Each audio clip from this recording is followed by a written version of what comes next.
In this video, we discuss learning outcome number 2 from lesson 4.2, which is all about understanding and applying the addition rule. Now remember, the addition rule allows us to find the probability that A occurs, or B occurs, or both occur. Now we're going to talk about applying the addition rule in two different ways, with an intuitive approach and a formulaic or algebraic approach, but they're really exactly the same thing. They're two ways of sharing the same idea. So let's focus on the intuitive approach first. If you're trying to find the probability that A occurs, or B occurs, or both occurs, this is what you do. First, you add the number of ways that A can occur to the number of ways that B can occur. But you want to be careful. You want to add in such a way that every outcome is only counted once. You don't want to count them all you don't want to count any of them, twice. Then you take that sum and you divide by the total number of outcomes in the sample space. So I think this is really well illustrated by a Venn diagram like this. So let's say event A is over here, and all of the ways that event A can occur lie in this circle. And all of the ways that event B can occur lie in this circle. So if we're looking for the probability that A or B occurs, we're going to take all of the ways that event A can occur. We're going to count them. And then we're going to count all of the ways that event B can occur, but we're going to be careful.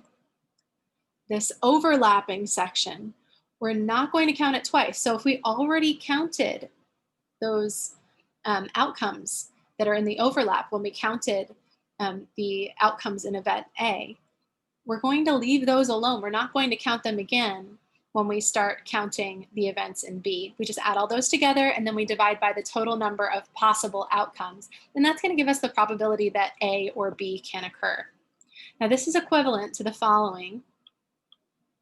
With the algebraic or formulaic approach, we're going to use this formula. This says that the probability of A or B occurs is equal to the probability of A plus the probability of B minus the probability of A and B. But I want you to see that this is exactly the same as the intuitive approach that we talked about on the last slide. This subtracting probability of A and B accounts for the overlap between A and B. So when I'm finding the probability of A occurring or B occurring or both occurring, what I do first is I find the probability that A occurs. So I find all of the ways that event A can occur, and then I divide by the total number of possibilities in that sample space. And then I find the probability that B can occur, or that B will occur, excuse me. And the way I do that is I count all of the ways that B could occur, and then I divide by the total number of possibilities in the sample space.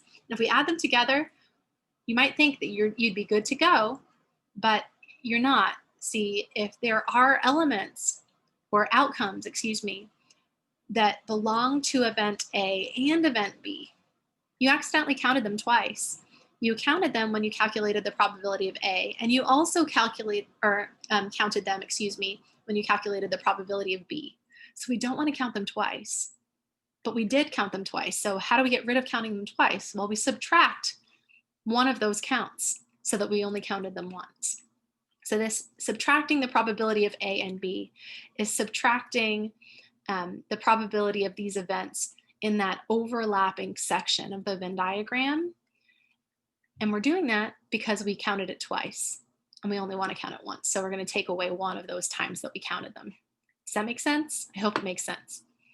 So you can use this formulaic approach if you prefer, or you can use the intuitive approach. But my hope is that you would see this formula and you would understand that it means exactly the same thing as that intuitive approach. Okay, so let's look at an example.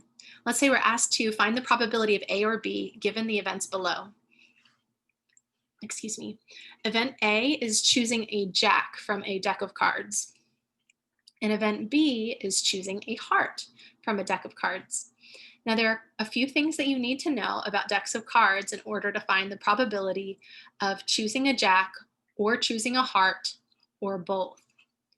First of all, there are 52 cards in a deck, and those 52 cards are split up into 4 suits. There are spades, clubs, hearts, and diamonds. Within each suit, there are 13 cards. You have an ace, 1, 2, 3, 4, 5, 6, 7, 8, 9, 10, and then a jack a queen and a king in each suit. So if I'm looking at the number of ways that event A can occur, that's the number of ways that we could choose a jack from a deck of cards. It could be represented this way.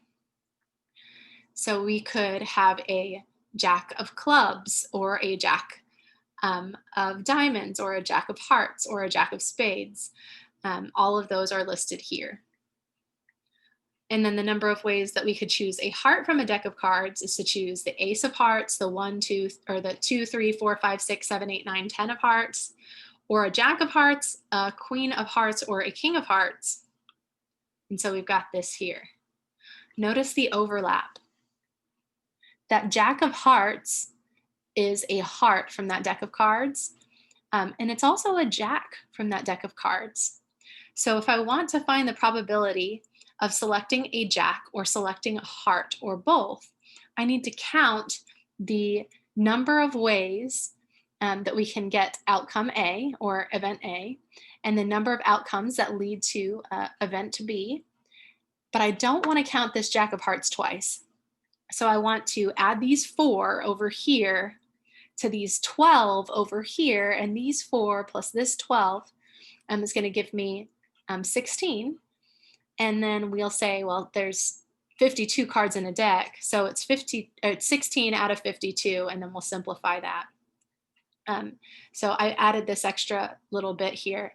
You should know that the sample space contains 52 cards, and that's split up into 4 suits. Okay, so if I want to calculate this probability using the formula, I can use this. I can find the probability of selecting a jack, and then I can add the probability of selecting a heart, and then I can subtract the probability of selecting a jack of hearts. The probability of selecting a jack is 4 out of 52, because 4 of the cards out of the 52 cards are jacks. You get 1 jack for each suit. Now, the probability of selecting a heart is, you could say 1 in 4, or you could say that there are 13 cards out of every 52 cards that are hearts. This also simplifies to 1 in 4 if you prefer, but leaving it as 13 over 52 makes the arithmetic a little simpler, so we'll keep it there. So this is the probability of selecting a jack is 4 in 52, and this is the probability of selecting a heart, which is 1 in 4, or 13 in 52. But the problem is, if I add those two together, I counted this jack of hearts twice. I counted it as one of that 4 out of 52 when I found the probability of selecting a jack. And I counted it as one of the 13 cards that were hearts when I found the probability of selecting a heart. So I have to subtract that probability of selecting a jack of hearts because I accidentally counted it twice. So when I subtract that, I've got 4 plus 13, which is 17. And then I subtract that heart or jack of hearts that I counted twice, and that gives me 16 out of 52, which reduces to 4 out of 13. Now, if you're saying to yourself, do I have to do that? You don't. You could just look at this picture and say that there are 4 over here, and then there are 12 over here. Those 4 plus that 12 is 16. You've got 16 out of 52, which simplifies to 4 over 13. My goal is that you will see that this formula and that intuitive approach that we just talked about give you exactly the same thing either way. So here are some key points for using the addition rule. Whenever you see or, I want you to think of the addition rule. So if they say, what's the probability that this happens or this happens? As soon as you see or, you think, I'm probably using the addition rule from here. Another thing I want you to think of is that whenever you're finding the value of the probability of A occurring or B occurring or both, you're adding the number of ways that A can occur and the number of ways that B can occur.